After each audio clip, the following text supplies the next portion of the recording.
മീഡിയാസിൻ്റെ എല്ലാവർക്കും അവിടെ എൻട്രി ഉള്ളതുകൊണ്ടാണ് മേഡം അത് പറയണത്. എനിക്ക് വിരോധമില്ല, മേഡം എന്ത് വേണമെങ്കിലും പറഞ്ഞോട്ടെ. എൻ്റെ ഒരു പ്രൊഫഷൻ തന്നെ ഇല്ലാണ്ടാക്കണമെങ്കിലും മേഡത്തിന് ചെയ്യാലോ.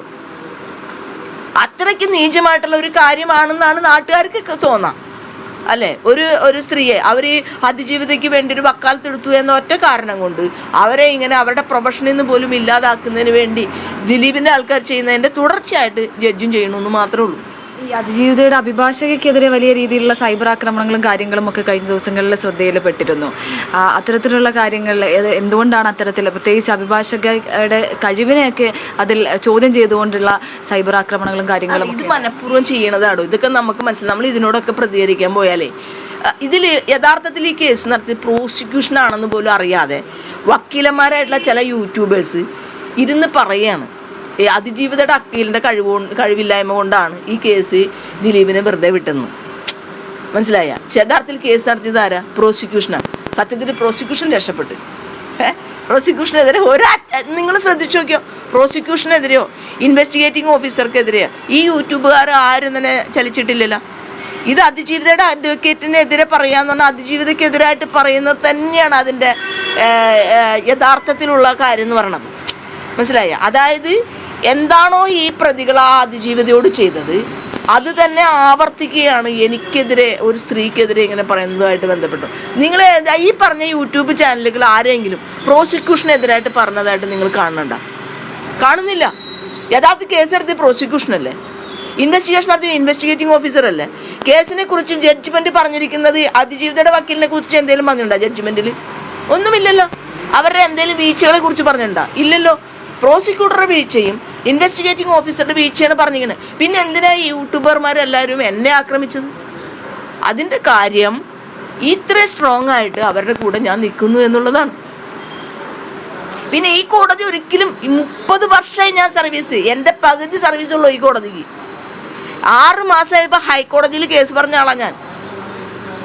അവിടെ വന്ന് ഞാൻ ഇപ്പോഴും ഹൈക്കോടതിയിൽ വന്ന് കേസ് പറഞ്ഞിട്ട് വരുന്ന ആളാണ്. കേരള ഹൈക്കോടതി പോയി ഒരാൾക്ക് കേസ് പറയാൻ പറ്റുമെങ്കിൽ ജില്ലാ കോടതിയിൽ കേസ് പറയാൻ പറ്റാത്ത എന്താ? അങ്ങനെ ഒരു ആവശ്യം വന്നാൽ നമ്മൾ നടത്തും. ആവശ്യമില്ലെങ്കിൽ നമ്മൾ പോകേണ്ട കാര്യം എന്താ? എനിക്ക് വേറെ ഒരുപാട് പണിയില്ലേ? പ്രത്യേകിച്ച് ഇന്ന് ഹാജരാകേണ്ടിയിരുന്നതല്ലേ?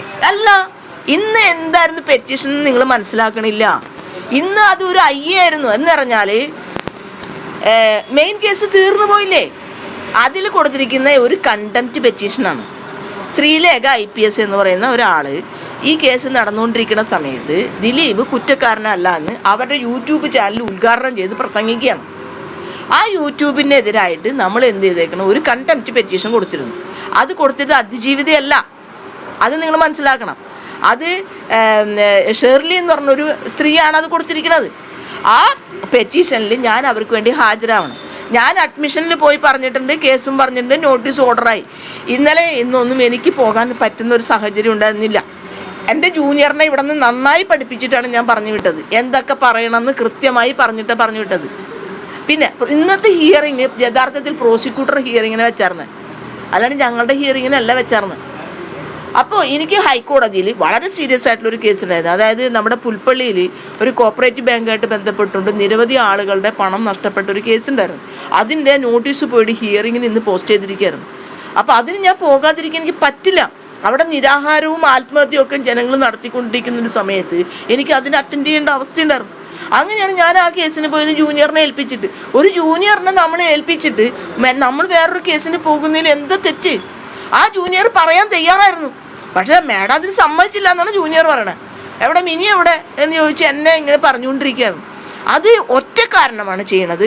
നിങ്ങൾ മീഡിയാസിന് ഇൻ ക്യാമറ അല്ലല്ലോ, മീഡിയാസിന് എല്ലാവർക്കും അവിടെ എൻട്രി ഉള്ളതുകൊണ്ടാണ് മേഡം അത് പറയണത്. എനിക്ക് വിരോധമില്ല, മേഡം എന്ത് വേണമെങ്കിലും പറഞ്ഞോട്ടെ.